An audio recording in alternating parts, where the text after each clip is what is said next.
So tell us a little bit about your grandfather. Oh, how long do we have?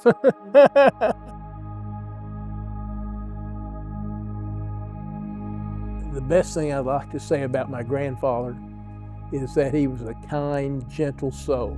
He was just so good to us. I worked a lot with my grandfather. I went to the movies with him. I wanted to see Elvis. He wanted to see all the girls. Every Saturday, I would go to the store and work. He really loved being around us. So I really grew up in that business. Well, my grandfather was born in really what was called Austria-Hungary at the time, which later became Czechoslovakia. He grew up with 9 brothers. In 1895, my grandfather, who was 11 years old, came to the United States with 2 older brothers.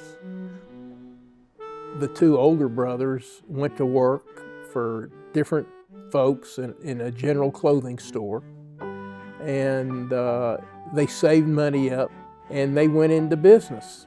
Opened a mercantile store in New York on Long Island. After that time, his middle brother, Uncle Harry, asked where there would be a place to go open another store, that he didn't want to be second fiddle. He was told that he needed to go to the boom area in the coal mines in Middlesboro, Kentucky. And so he and my grandfather left the brother in New York, and the 2 of them moved to Middlesboro, Kentucky. My uncle opened a store. About 6 or 7 years later, my grandfather felt that he was ready to go out on his own, and he asked traveling salesmen where would be a great place to open a store. And for some reason, and unbeknownst to me today, is why they picked Athens, Tennessee, but they did. And my grandfather left his brother in Middlesboro and came to Athens and opened up a general mercantile store. The store opened in 1913, and until the early 30s, he was growing. The Depression hurt him, about put him out of business, and a gentleman in Athens, Tennessee, by the name of Frank Dotson, who at that time worked for Citizens National Bank, came to my grandfather and offered to loan him $5,000. Saved his store, and as time went along in the 30s and in the early and mid 40s, the store grew, and my grandfather called his son, my father, who was working in a rug mill as a sales manager in Attala, Alabama, called him up and said would he come back home and help him run the business, because it was just too much for him. So in 1953, my father and a partner began a company called Athens Outlet Store, and which evolutionized over the next 20 years into Goody's Family Clothing.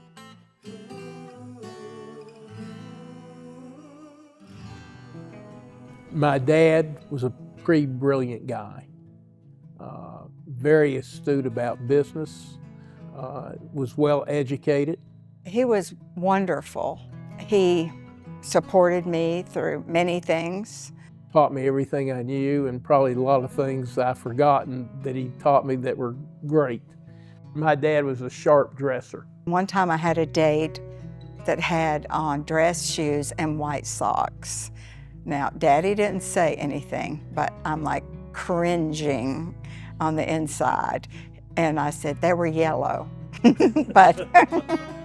I tried to copy him, but I wasn't very good at it. You could see them when they would open stores. They would be in the front, and Daddy always smiled, always. He was a good teacher, a good partner. He was very proud of Bobby, very proud. Well, I think he was proud, but he never let me know it.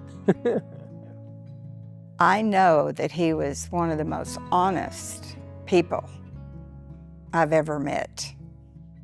Now, the best thing that Dad taught me was to be honest, to be forthwith, to talk with your partners, meaning the vendors that you did business with. And he was admired in Athens, Tennessee for his business and for what he did for the community. Dad became a great friend of Tennessee Wesleyan in 1987 when we needed more office space in our offices and distribution center on Congress Parkway. We went to build a new store across the street, Goodies and Goodfriends. And all the dirt that we had moved off that hill came over donation to build the baseball field at Tennessee Wesleyan, which I think we can all be proud of. Over the years, what the Tennessee Wesleyan baseball team has meant to the kids on campus and to the community in a whole. I just hope that I can live my life in a way that he would be proud. What else? That's about it. That's about it. Yeah.